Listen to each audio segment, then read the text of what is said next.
Hoy la mayoría acepta que la democracia es infalible, la mejor forma de gobierno jamás concebida por el ser humano.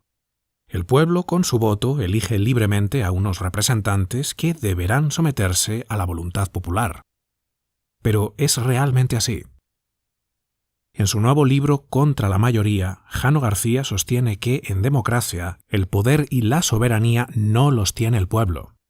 Los mismos engranajes democráticos modernos impiden que el pueblo se gobierne a sí mismo y conducen inevitablemente a la peor de las dictaduras, un totalitarismo degenerado, pero alegremente consentido y apoyado por la masa.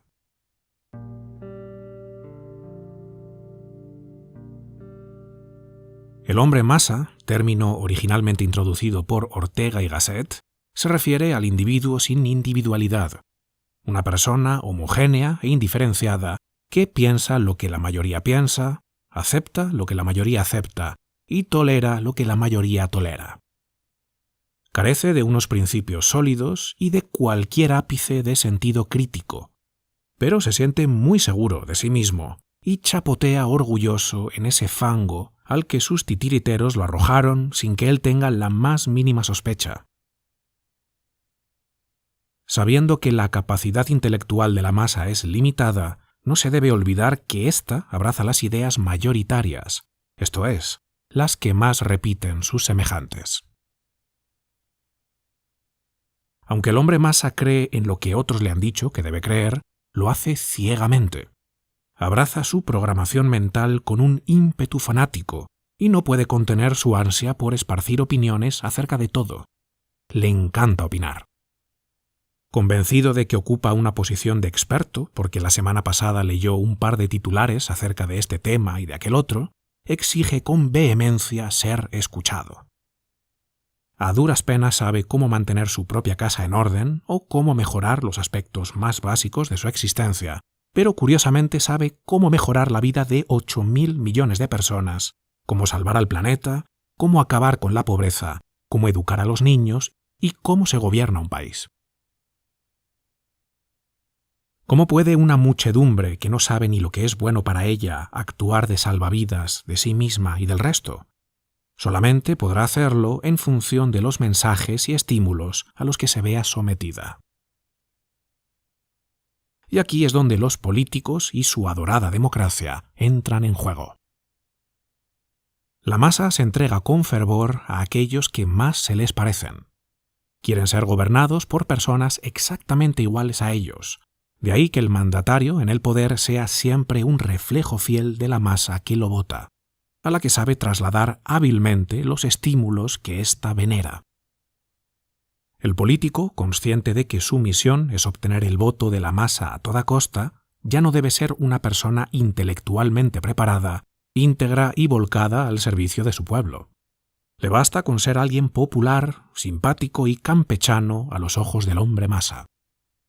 Cuanto más parecido a ellos, cuanto más vulgar y demagogo, y cuantos más zascas virales sepa asestar a sus rivales ideológicos en esa nueva cantina de barrio llamada Congreso de los Diputados, más posibilidades de ganar un voto.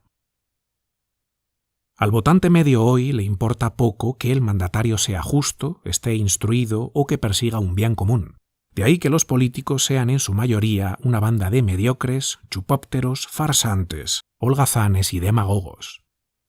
Son el subproducto de una masa idiotizada y degradada que ensalza esas desviaciones y de unos mecanismos democráticos que, al tratar al electorado como a un mercado, facilitan este lodazal y lo promueven activamente. Lo que tenemos en la democracia moderna, por lo tanto, es un círculo vicioso de muy difícil salida. La masa busca gobernantes iguales a ellos, políticos mezquinos e idiotizados. Y la clase política, siempre a la caza del voto, se ha vuelto experta en mimetizar los designios de su electorado. Constantemente usan sus medios de masas para hablarle a sus forofos en su mismo lenguaje. Y muy importante, saben muy bien cómo legislar para ellos. Las leyes que promueven están cuidadosamente diseñadas para saciar los más bajos instintos de la masa, que se deleita convencida de que gracias a esas leyes son más libres y más dignos. Al pueblo se le ha hecho creer que si existe el mal es porque todavía nadie ha legislado para prohibirlo. Los políticos saben muy bien que la mayoría hoy no entiende algo tan básico como el concepto de derecho natural, es decir, todos esos derechos innatos que le pertenecen al ser humano por el mero hecho de nacer y que son independientes de condiciones como la etnia, la nacionalidad o la religión. Y nuestros amados líderes, por supuesto, saben aprovechar esta confusión para promover activamente que los derechos naturales no existen. Todos nuestros derechos, sin excepción, son siempre el resultado de una ley que ellos aprobaron. ¿Qué sería de nosotros sin ellos? El problema de los positivistas democráticos es que están convencidos de que se puede alterar la naturaleza humana. Partiendo de sus premisas, uno podría argüir cosas tan ridículas como que es posible acabar con la tristeza, la sordera o la miopía porque la ley todopoderosa las prohíbe. Existe un orden moral dado por la naturaleza del hombre que debe ser respetado, pues precede a todo tipo de legislación. Y ese orden natural y espontáneo no puede verse afectado por la opinión mayoritaria, que es cambiante, que es circunstancial. Antaño los gobernantes eran muy cautelosos a la hora de legislar, pues si sus leyes no generaban un bien común, se ponían en grave peligro. No son pocos los ejemplos en los que el pueblo llevó su indignación hasta las últimas consecuencias. Pero tales cosas ya no suceden en democracia. Hoy los gobernantes no necesitan tener la referencia del bien común, pues la masa ya no cuenta con una conciencia objetiva del bien y el mal en términos morales, sino que para ellos el bien y el mal son siempre relativos a su bienestar personal. Si algo mantiene mi bienestar, es bueno. Si algo me lo arrebata, es muy malo, dice la masa. Esta degeneración moral es peccata minuta para el gobernante, a quien le resultará muy sencillo manipular la opinión moral del populacho usando sus aparatos de propaganda estatal en nombre de la democracia y la libertad. En los sistemas democráticos podemos definir a los partidos políticos como empresas y a los votantes como clientes. No es casual que en todas las campañas electorales los gobernantes aumenten las ayudas públicas y los recursos económicos destinados a englobar al mayor número de personas para ganarse su voto.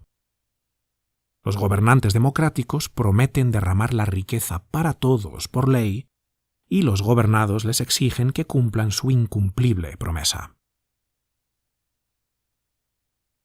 ¿De dónde sale toda esa riqueza que los demagogos prometen a su masa? Del expolio. Los políticos, naturalmente, prometerán siempre a su mercado electoral que tales impuestos los van a pagar otros. Los ricos, esos que han obtenido sus privilegios oprimiendo a la gente de bien. Al final, como siempre, son las clases media y baja quienes se ven sometidas al expolio fiscal. Pero siempre por una buena causa, eso sí.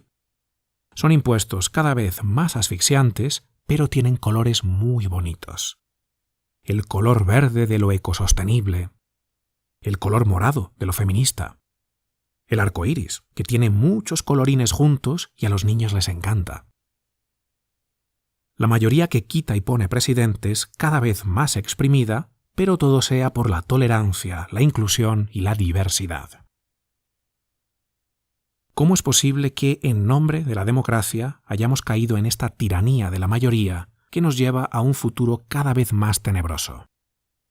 Porque nos hallamos en medio de una crisis moral. Lo que dirige al poder es la moral de los pueblos. A lo largo de la historia, jamás un gobernante, fuera este democrático o no, actuó contra la moral de su pueblo. Se nos bombardea continuamente con crisis económicas, crisis institucionales, crisis sociales, crisis políticas, crisis energéticas, crisis de recursos, crisis demográficas, crisis ecológicas, crisis y más crisis. Pero ninguno se centra en la mayor crisis de todas, la que ocupa lo alto de la pirámide, la crisis moral. Una población que se olvida de la moral objetiva escrita en el corazón del hombre, y se deja infectar por el virus del relativismo moral, inevitablemente acaba desviándose del bien y abrazando el mal. Y los gobernantes, que anhelan por encima de todo agradar a la masa para ganarse su voto, harán ese mismo mal que su electorado profesa y exige, llegando incluso a convertir los antiguos delitos en los nuevos derechos. El poder dice: denuncie a su vecino judío, esclavice al negro inocente, aniquile al débil mental, persiga al rico, segregue al no vacunado, y la masa responde. Quien no piense y actúe como todo el mundo corre el riesgo de ser eliminado por la mortífera unión masa-poder. La cultura de la cancelación, la autocensura y la presión social son el fiel aliado del poder para modificar la moral del pueblo. De ese modo, cualquiera que se atreva a cuestionar la moral dominante sufre la ira enfurecida de la masa que rebuzna y chapotea en su propio llanto al sentirse enormemente atacada y ofendida. Un pueblo que posea una moral débil y fácilmente manipulable será un pueblo desgraciado que hará las delicias del poder. Si el pueblo sostiene mayoritariamente una moral sana, positiva, y se opone a legitimar lo aberrante, los gobernantes cambiarán el rumbo y se adaptarán a eso que el pueblo exige, pues no debemos olvidar que el objetivo último de todo aspirante al poder político es el voto. Si para ello debe cambiar de idea una y otra vez, lo hará sin contemplaciones. La moral es la pieza clave que completa el puzzle y sin la que ningún gobernante puede configurar sus políticas. Urge, por lo tanto, centrarnos más en la importancia de la moral que abraza al pueblo y no tanto en los gobernantes, la clase política o el funcionamiento de las instituciones públicas, pues todas ellas son hijas de la moral y actuarán siempre limitadas por lo que el pueblo considere aceptable o inaceptable. La moral del pueblo debe ser lo suficientemente robusta para poder resistir los envites de los modificadores de la moralidad. Un pueblo infectado por la inmoralidad escogerá a gobernantes que, escudados por el resultado electoral democrático, podrán convertir en ley todas las desviaciones imaginables e imponer a los demás su barbarie. Si una democracia toma el camino de la inestabilidad, la servidumbre, la mediocridad y la decadencia moral, la responsabilidad no será de los gobernantes, ni de los medios de comunicación, ni de las instituciones públicas, ni de las grandes empresas. Será responsabilidad del pueblo que ha aceptado políticas liberticidas refrendadas en las urnas. Pero ¿es que no vamos a decir nada positivo de la democracia? Desde luego que sí. La democracia tiene la virtud de mostrar la moral reinante tal y como es. Nadie puede culpar al dictadorzuelo de turno. Nadie puede escudarse en que el gobernante no democrático optó por unas leyes injustas que la mayoría no aceptaba. Nadie puede justificar el mal a través de la maldad de un humano que llegó al poder sin que nadie lo escogiera. Si algo bueno tiene la democracia, es que muestra la degradación moral de los pueblos tal y como es.